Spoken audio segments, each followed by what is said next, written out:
Hello and welcome to our next episode of the candidate interviews that we're conducting here at the North Phoenix Chamber of Commerce. We have the honor today of spending a few minutes with Ann O'Brien. Good morning, Ann. Good morning, Tom. Yeah.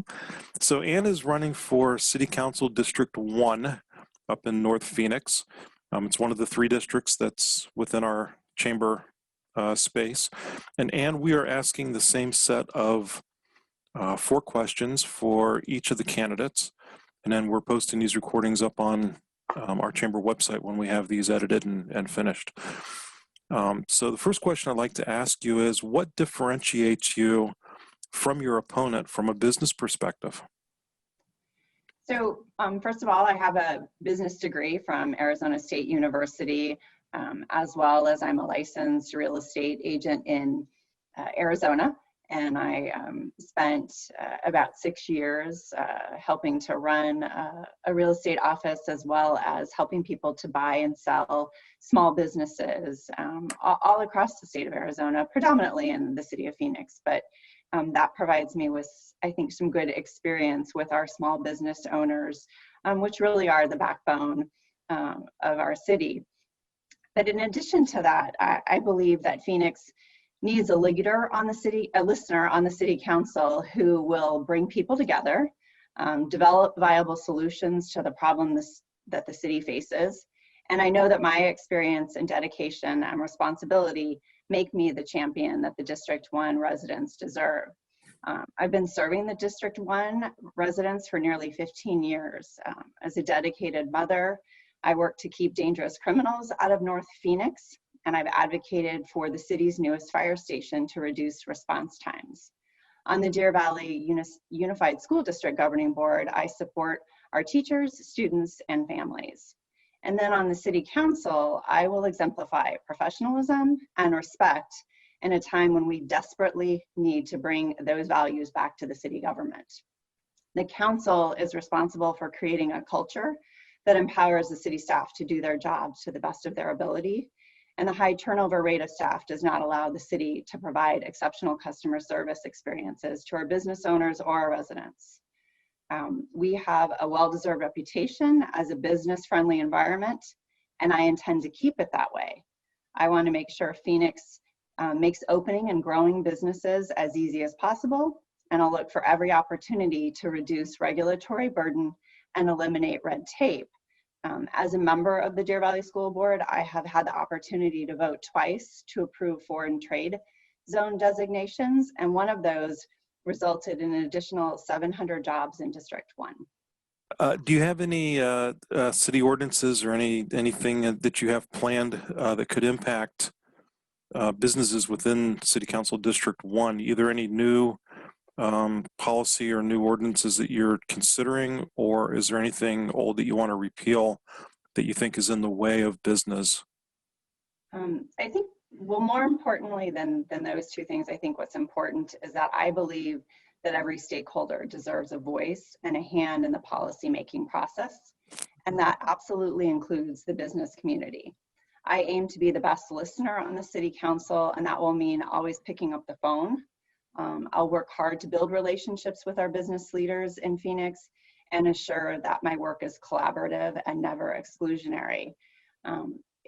Additionally, I will not surprise our businesses with proposed ordinances that have not been properly vetted by the industry that would be impacted and would potentially increase their costs, which are ultimately passed on to our consumers. Some surprises are bad, and negative unintended consequences can be avoided when we are inclusionary in our process. Can you tell us about any plans that you have for economic growth in the area here in North Phoenix? So Phoenix is one of the fastest growing cities in America, and as our population grows, we must make smart choices to strengthen our economy and attract good, high-paying jobs to our city. As your city council member, I will strive to attract more high-quality employers like State Farm and USAA to Phoenix, while seeking out new employers that offer high-tech, high-wage careers of the future. No matter what, I will always support the small businesses in our community, which serve as the backbone of our economy. it's not just about more jobs, it's about the right jobs for our community. I will work with our council colleagues to carefully consider the businesses that come to North Phoenix and grow here, building strong partnerships and always seeking a strong and vibrant economy for our families. District 1 has Metro Center, which is prime for economic redevelopment, especially with the very strongly voter-approved light rail extension. And then we have some open land in the northern part of our district that is state trust land, but I think it will be important to develop plans for those areas that incorporate the live, work, play model, which improves the quality of life of our residents and strengthens our community bonds. I'm going to shift gears here just slightly. I want to get your perspective on just one other topic, and then we'll come back to the business question. But in particular, we're starting to see some things loosen up a little bit with in terms of COVID, and some, we're starting to see some live events starting to occur. We're starting to see some businesses again reopening here. There's a lot of varying opinions within the small business community about the forced wearing of masks and shutting down select business categories, et cetera. I'd just like to hear your thoughts on that as well.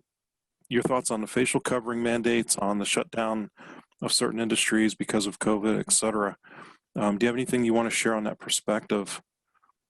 So as it relates to mask coverings, I do believe that we have the data to show that wearing face coverings or the masks does reduce the spread of COVID, and without a vaccine, I do support wearing the masks. We will be having our students and staff wear masks in Deer Valley Unified School District so that we can reopen and give parents a choice about whether they attend in person or continue to attend virtually. So I do think while we have to be concerned about spread, that is a strategy that allows us to open our city back up, because being closed down is not what's best for the residents of Phoenix. We have businesses that have already shuttered completely. We've lost them, and that is not good for our city or our communities. So I do think that that is an important strategy.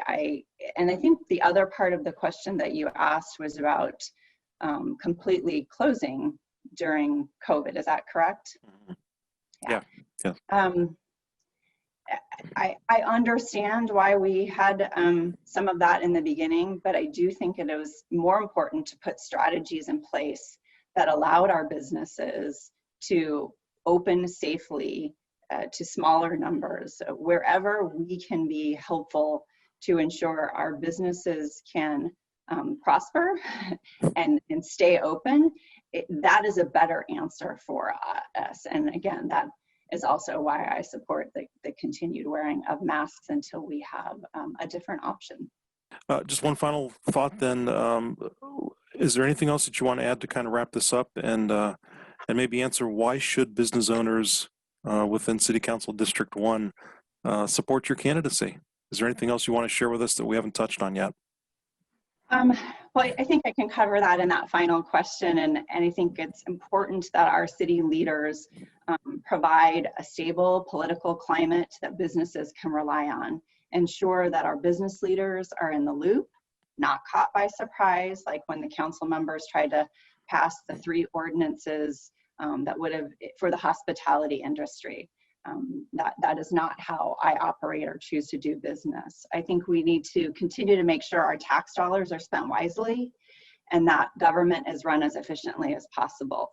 When we are holding up our businesses from doing their business, that's costing them money, and it ultimately is passed on to our residents and our visitors to our city. So we must provide the best infrastructure possible for both businesses and residents.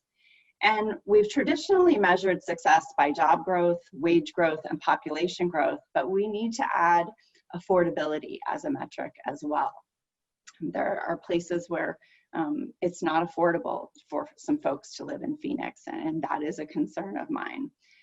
And finally, I'm the candidate who's been working, advocating, and fighting for District 1 over the last 15 years, and I have the results to prove it. I will continue to be a champion for our businesses and residents as the District 1 Councilwoman. And you can reach me at voteannobrien.com. And if you have questions or want to contact me, you can do that through there.